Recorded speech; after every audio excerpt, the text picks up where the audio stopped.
I'm Monica Dennis, and my pronouns are she, her, and Tuguya. I'm the co-director of Move to End Violence along with Priscilla Hung. And Move to End Violence is a program of the Novo Foundation where we bring activists, storytellers, cultural workers, and community organizers together to strategize about ways to end gender-based violence.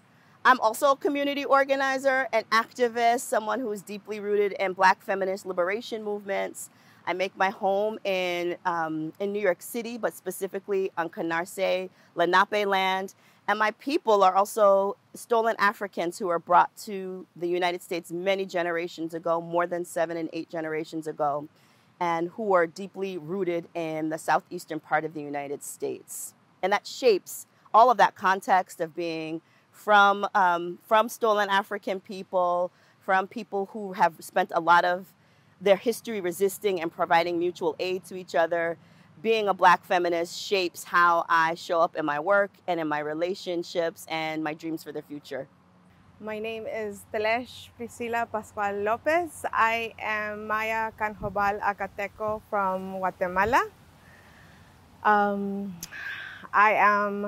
My family and I are survivors of a civil war and genocide of indigenous peoples, and grew up in Los Angeles. And for me, language is integral to our spirit and my work. I'm an interpreter. I'm also a language justice mover with MEV. And I currently live in Tongva territory in Los Angeles. And I fiercely believe in language justice, and that all peoples, regardless of where you are, carry knowledge and can share knowledge between peoples. I am deeply committed to language justice through my consulting work, through my interpreting work, because I really believe that when our peoples are able to get through that language barrier, what we can build is unimaginable. So I didn't know about what language justice was, but until I was in conversations with Telesh, and then also, but I knew that I was already doing it, but I didn't know what the name of it was. So part of my entry point is as a young person growing up in the South Bronx in a community that is very diasporic, with folks from the Spanish-speaking Caribbean and Latin America, from French-speaking Caribbean, and also Black people who are from the United States. And in that community, this is in the early 70s when I'm growing up, I attended a school called CS211, which is La Escuela Bilingüe. And it was a community-run school where my teachers, my caregivers, the families were from communities, and language and culture were at the center. And so I grew up bilingual, but learning particularly Spanish from the history of the people that were in my community. So Puerto Rico has a really foundational shaping in my understanding of myself in the world, because so many of my teachers were from Puerto Rico, who were from Loíza, who were from Aguadilla, who had migrated to the United States and were teaching me the history, teaching me language by teaching me the history of Puerto Rico.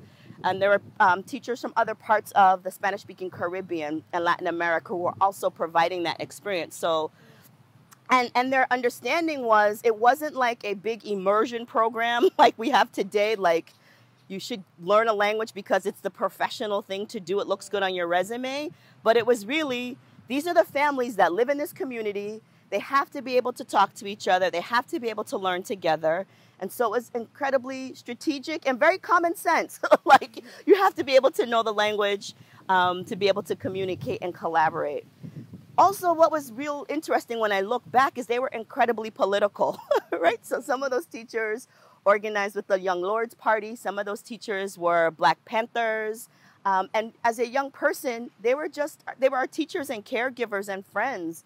So even though I just thought that's how the world worked, right? That's how I thought the world worked. And it was incredibly profound to be able to build relationships, to build understanding, to be respected in my whole humanity, to be encouraged, to be creative because of that language justice. What I know now is language justice, right? Really being able to come together for relationship, for connection, for dreaming, for possibility, and doing something that was outside of the norm. There was like one of only 2 schools in New York City that were doing that at that time. And so that experience has followed me. And then I come to meet Telesh López. I knew of you and Caracol for many years as an anchor in community, making sure that language justice is something that is practiced and is available. And at Move to End Violence, we previously were practicing language access, meaning we would provide interpreters and some translation for our programs, but we needed to shift to something that was more grounded, that actually that supported movements, activists, organizers, storytellers from communities to be able to tell their own stories in their own ways, and without that being a barrier. So in 2018, Telesh and I began a conversation about what it could look like. Yeah. Mm-hmm. My entry point is pretty personal. My first language was my indigenous language. And when we fled Guatemala during the Civil War, my parents were very worried that I wouldn't learn English because I didn't speak Spanish. And so that was the separation of my native language and myself. And I continued to speak Spanish, but I always was surrounded by my native language. My family, I observed my family, and just thinking back of how they would speak Spanish outside, but when we were in the house, it was just our native language everywhere. So those sounds are super familiar to me. And I feel like they were in resistance, even though they may not have been speaking outside in public. They continued to speak with each other. They continued to laugh. They continued to love with our language being very present. And when through my time in New York, I volunteered with domestic workers, and they are the ones who introduced me to the language justice framework. And I fell in love with it. I really connected with it. I understood what it meant, and I saw the impact that it could create, not only in one sector of work, but the impact that it could have beyond that. And so I was very inspired to continue doing my work, and collaborated with 2 other people to begin Caracol Language Cooperative.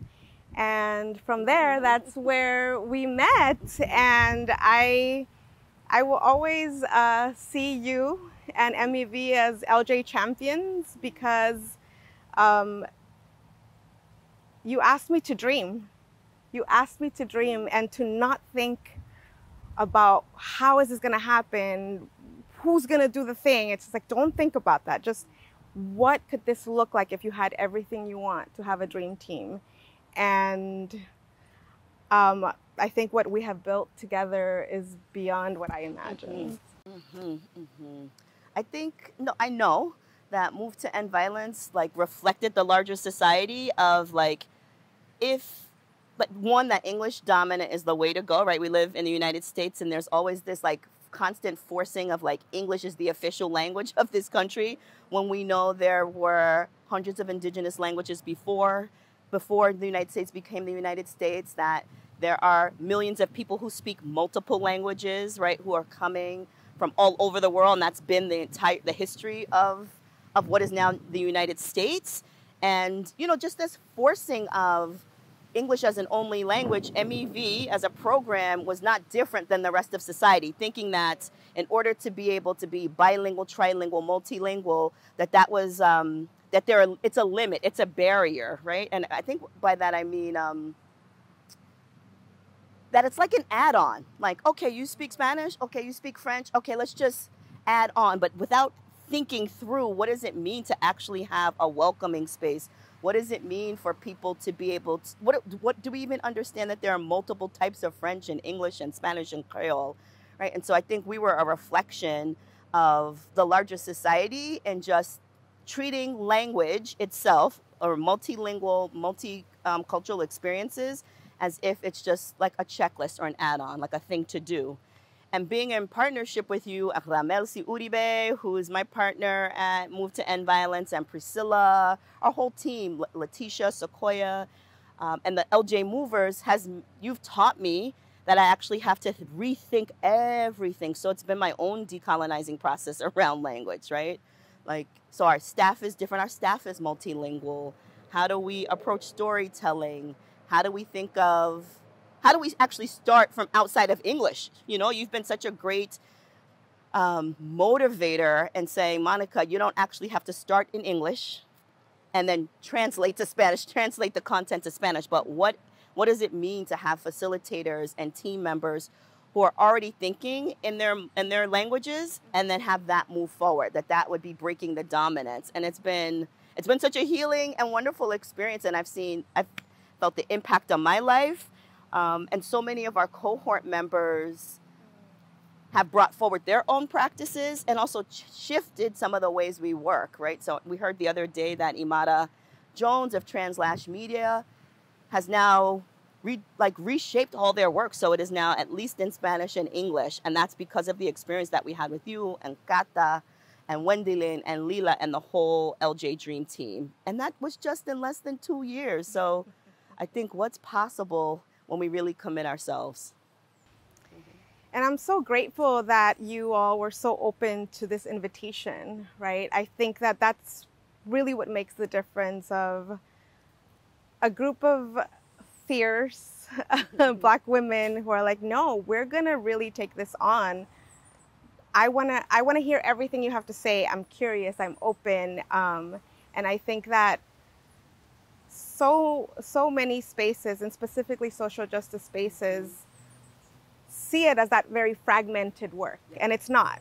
It's an entire framework, right, that is applied. And for me, you know, when we talk about the sources of knowledge come in all languages, and imagine if we opened it that way, right? What does it look like? And I really feel that you all received that invitation and have created something really beautiful, and to see the ripples of the work that we have been so committed to and invested in the last 3-ish years, to see some of that and witness some of that with our movement makers, we know we're on the right path. Y con este trabajo que estamos haciendo, realmente estamos cambiando esa narrativa, ¿no? Cuando trabajamos con organizaciones sociales aquí en los Estados Unidos y les decimos, ustedes cuéntenos sus experiencias, aprendamos de ustedes, queremos escucharles, ¿verdad? Es realmente importante, y creo que eso abre tantos espacios, y lo hemos visto aquí con MEV, con les Movement Makers, ¿no? De cómo podemos apoyar esos enlaces entre comunidades, entre movimientos de los Estados Unidos y de otros países. En este encuentro fue con compas de Honduras y compas de aquí de Puerto Rico. Y creo que muchas veces hay organizaciones que llegan a un lugar y quieren compartir solo lo que ellas saben, ¿no? Pero en estos espacios queremos escuchar de todas las personas, no importa qué idioma están hablando. Y lo veo que creamos en este encuentro, fue trilingüe, ¿no? Español, garífuna e inglés, ¿no? Entonces fuimos testigos de tantas conversaciones tan impactantes, no solamente a las personas que están conversando y intercambiando, pero para los intérpretes, ¿no? De ver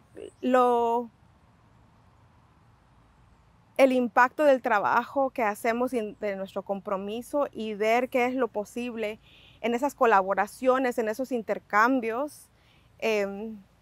Por eso hacemos este trabajo, ¿no? Este trabajo para mí es de vida, ¿no? Es de la vida, y creo que cuando comunidades tienen la oportunidad de intercambiar,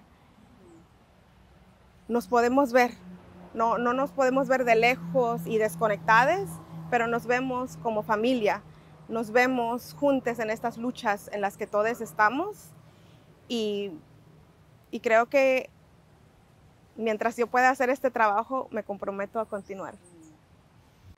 This question, this big idea about why language justice is vital to transnational solidarity, the first thing that came into my spirit was I was thinking about my ancestors and like stolen Africans who did not share the same language, who many times didn't share the same culture. They were cultural threads, but not of the same actual villages and tribes being forced onto a slave ship together, right? And so to me, that's like one of the, for me in my own history, that makes me think of like, if they didn't share language, what did they need to do? They had to figure out how to communicate, how to use sound, how to figure out what were the shared words, the shared expressions, like using the fullness of their expression in order to resist, in order to survive, and then have life in what we now know as the Americas, right? And so to me, the vitalness of language justice and transnational solidarity is about resistance, being able to share our strategies and stories around resistance, to be able to heal across communities, right? We share, there's been so much pain and trauma from all of these forces of oppression that when we can communicate across languages, we can have very healing processes with each other. And then I think from what you're saying that there's so many common struggles, but if I actually don't understand how my struggle is connected to other people around the world, then it becomes very small and my possibilities are small. And I think it's so important for folks in the United States to have an expansive like view of transnational solidarity, right? Like all of the information, the understanding of movements, the strategies cannot just be centered in the West, cannot just be centered in the United States. So language justice actually helps us to have a broader view and creates just more possibilities for liberation and survival and thriving. So for me, that's why it's important. I'm really excited to dream together on how we can make that happen, because part of my inspiration to continue doing this work is because I don't believe it lives in one sector, one movement. I really believe that it's very intersectional work. And so for me, it's really important that we don't keep anything here, that everything that we have built, everything that we have thought about is shared with others, and make it exciting, right? Because what we have done is innovative in many ways and not in others, right? Because our communities have managed to communicate for way before this time. And so I really believe that the work that we've done here is already having such deep impact, and thinking about us being intentional and continuing to share our learnings and experiences will really shift the movement.